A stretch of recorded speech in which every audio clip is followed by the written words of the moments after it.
Hey everybody, welcome back to today's video.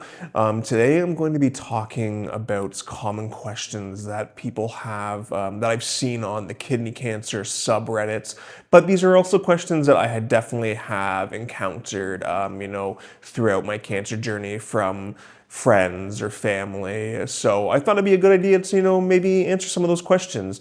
Some of the information, some of the stuff I talk about might be a bit of overlap from previous videos, but, that's not a huge deal. It's, never bad to continue talking about these things and hopefully answering any questions. If these are questions that you might have or a caregiver of yours might have, then, hopefully this will help out and kind of guide you through your journey a little better. So the first question that I've seen on Reddit, well, it's not the first, but it's the one I'm going to start with today. And it's one that I've seen quite a few times on the subreddits and also that I've been asked, by friends and family. It's about basically the anxiety and worry about reoccurrence happening and if there's cancer developing in my body, like how do you basically deal, like are you constantly worried about that? Are you anxious about it? Like how do you deal with it? And the answer is, yeah, I'm always worried about, is the cancer gonna like grow back or like what's going on in my body currently? Like I'll never know, but that's why I have a CT scan every 3 months, and like I'm always getting blood work on a monthly basis, and I do like a urine test on a monthly basis. So to kind of like help you maybe, relieve some of that anxiety and stress, like if you're not already doing it, doing frequent tests definitely helps. Being on the meds I'm on helps with my anxiety, my therapy. I've talked about this kind of in my ways to cope video, but yeah, I definitely am worried about that, on a constant basis. And how do you kind of deal with worrying about that reoccurrence and, whether or not it's spreading or developing?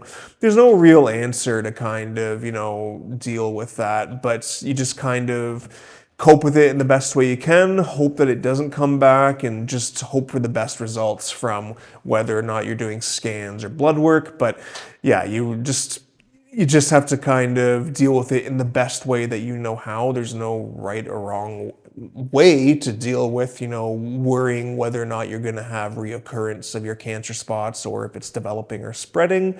But for me, at least, that's kind of, the way I've been dealing with it. And luckily, my cancer treatment has been working and preventing any kind of spread or new developments. I get this question frequently, and it's one of the ones I've seen on the subreddits. And that question is, am I in pain? Do I have pain? How long does pain last, kind of thing?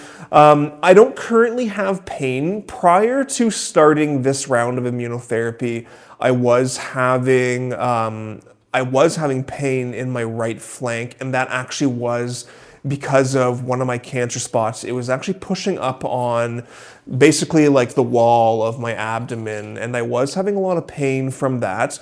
It's actually kind of cool. When I started my immunotherapy, a week after I started, that pain actually disappeared. So at the time, I was like, is the immunotherapy actually working that quickly? And to my surprise, it was. And I mean, it was really cool being able to see that difference, having pain for a couple months to going to having no pain at all. So that was really cool.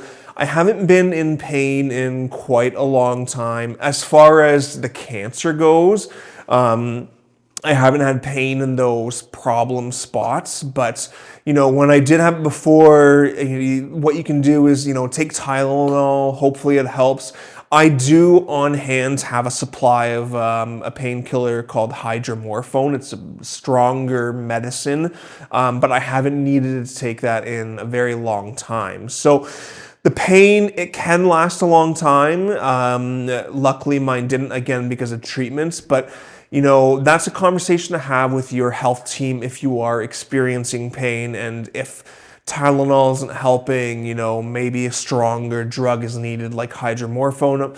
I can't take Advil anymore, which is ibuprofen, just because, with being down to one kidney and having to have those drugs filter through the kidney. It's just Tylenol's easier on the system, so I'm not taking that Advil or ibuprofen to kind of help with pain anymore, which kind of sucks because I find that Tylenol doesn't work as well for me as well as Advil did, but it is what it is. Like, I have to take what I need to take. So yes, I do. I have had pain. I don't currently, and I haven't in a long time, and I hope it stays that way. And I'm not saying that I'm never gonna not have pain again, but at least for right now, it's actually been pretty good. But I can't say the same for some other people that I've seen talking about their cancer.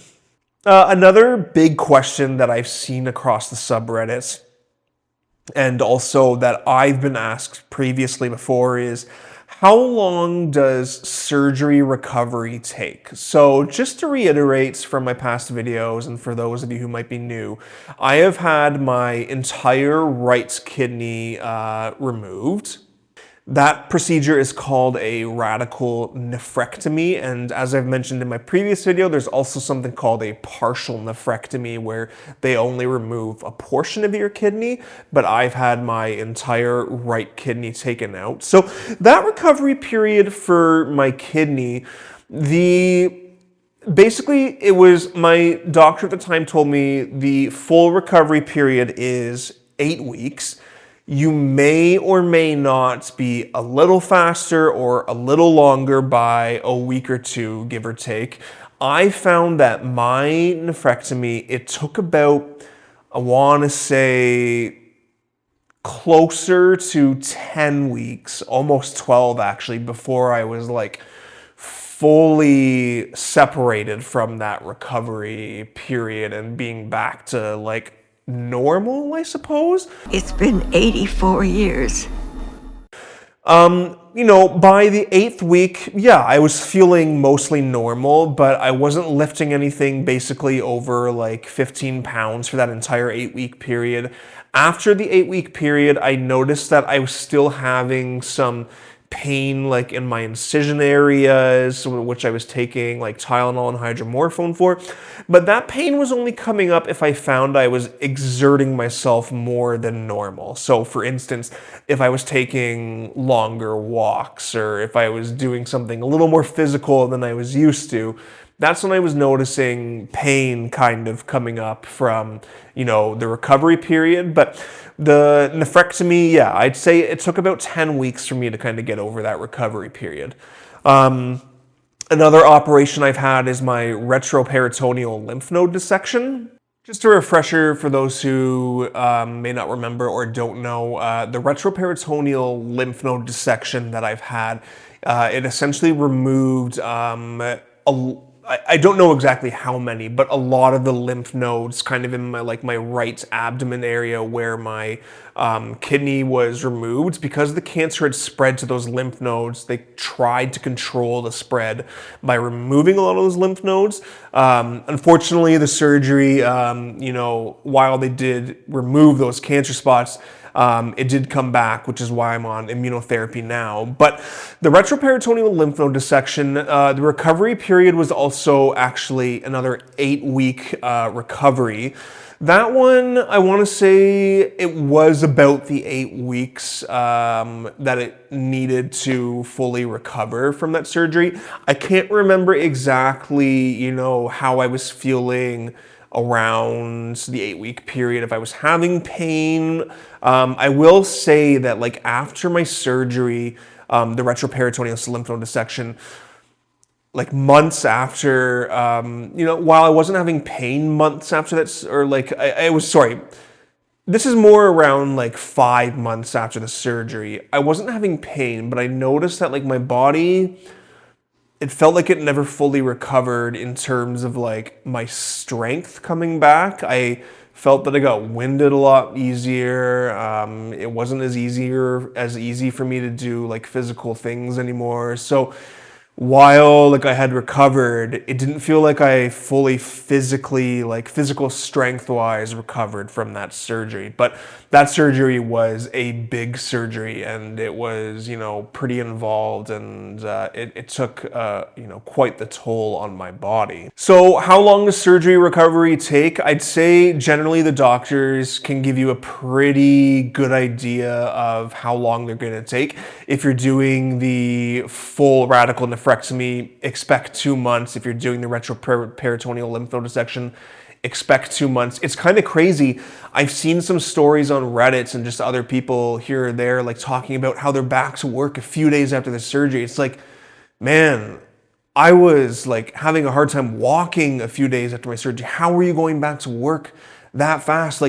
Don't do that to yourself if you can avoid it, Like your body needs the time, to get back to normal. And I'm sorry, but a week after these surgeries, that's not enough time. Like I can tell you from firsthand experience, that's not enough time. And if you're trying to go back to work, you're pushing it a little too hard. So do what you want to do. And I understand that not everybody has, the luxury of being off work and, finances. Obviously, that's your own scenario and you do what you need to do. And I know, unfortunately, my friends and, community that are down in the US, you don't have the healthcare system that we have up here. So unfortunately, you might not have the luxury of being able to take as much time off as, I've been able to take, but we have, some pretty good social services up here that allowed me to take the time off that I needed. So I would recommend taking as much time as you need off for those recovery periods, but I recognize that not everybody, that's watching may be fortunate to kind of do that. A big question I've been asked, and it was one I wish we knew how to deal with better, and it's still not one that I know how to deal with super well, is how do you handle the waiting periods or like the uncertainty between like a diagnosis and a surgery or, a new care plan? It's like, how do you deal with those waiting periods? And that kind of goes back to that question, the first one I had about, anxiety around reoccurrence or development. It's like, it's really hard to handle those waiting periods because you have that stress and anxiety that's really weighing on your mind and it just feels like a burden. So, how do you handle those waiting periods?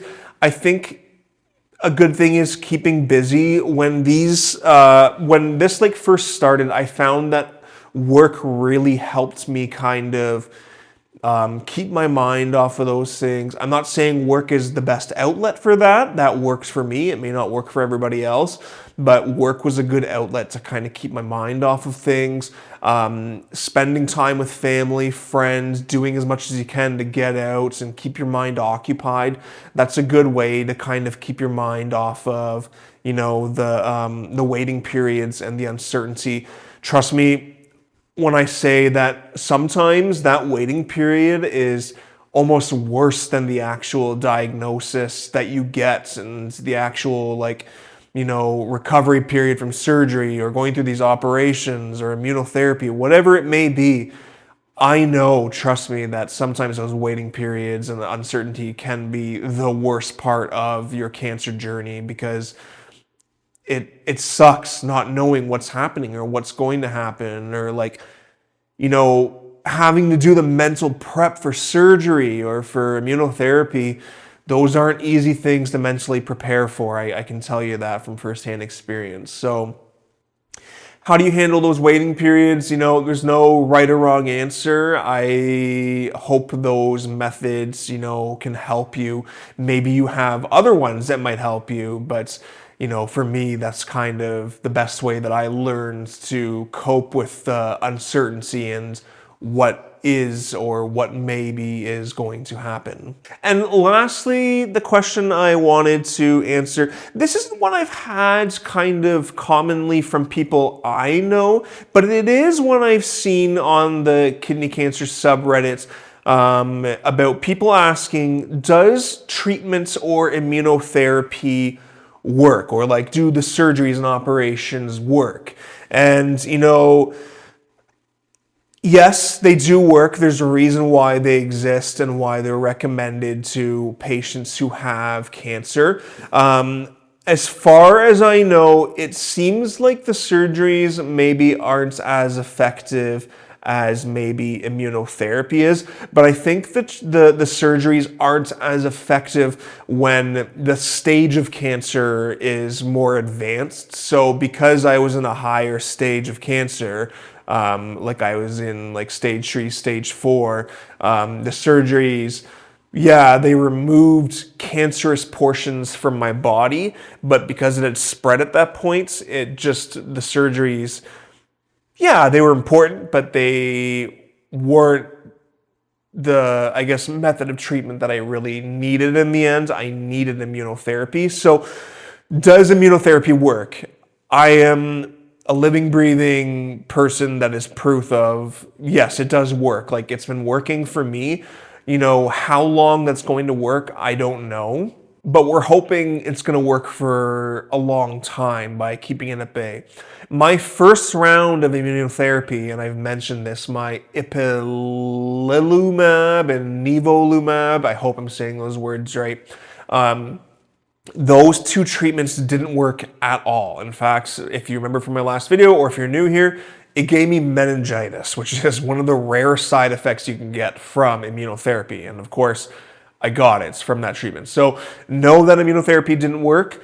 Sometimes it doesn't work for everybody, but that's why there are many different options. And, there's constantly studies being done on this cancer all the time and different cancers all the time. So immunotherapy can work. And the one I'm currently on, and I should mention, like, mine isn't chemo and it's not immuno, but it's called targeted therapy. So, whatever that means to healthcare professionals or whatever, whatever the differences are, I don't know their medical jargon and whatever the actual science is behind it.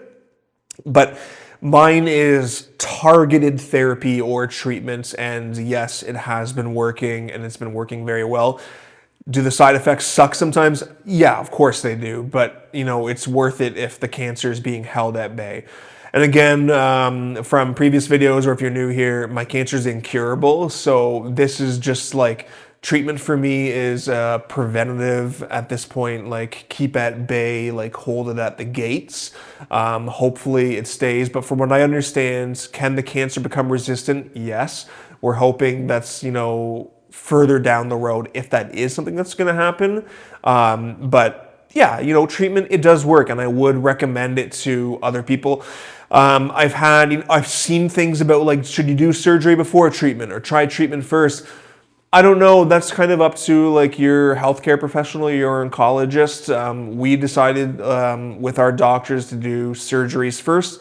They didn't work, and now we're on the immunotherapy. So if to any of these questions you have any comments, concerns, or if you have, answers of your own to any of these questions that maybe will help somebody out, please let us know down in the comment section. That'd be great. I'd love to hear any of your questions that you may have, and I can answer those for you. I do hope that today was informative and was as informational as it can be, and maybe a little interesting. Again, if you have anything worthwhile to provide for input, please let us know down in the comments. Otherwise, if you liked today's video, leave a like and make sure you subscribe if you haven't already, and we'll see you in the next one. Bye, guys.